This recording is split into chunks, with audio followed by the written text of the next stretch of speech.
Ассалаумағалейкум оқырмандар, бүгін екі белгі талқылаймыз. Айдың жұп және тақ күндері тоқтап тұруға тыйым салынатын белгілер. Оқырмандар, екі белгіде де сіздерге 5 минутқа дейін тоқтауыңызға рұқсат етіледі.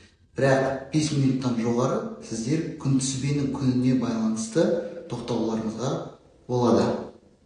Мысалы, бүгін бізде 15 күн болса, онда біз тақ саны бойынша тоқтап тұруымызға тыйым салынады екен. Ал егерде күнтізбенің 14-ші күні болса, сіздерге жұп саны бойынша тоқтап тұруымызға тыйым салынады.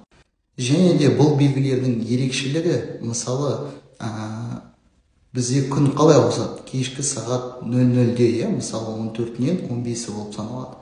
Бұл белгілерде кешкі сағат 21:00-де, мысалы бүгін 14-і кешкі сағат 21:00-де бізде 15-і болып саналып тұрады екен. Келесі күннің 19:00-де дейін.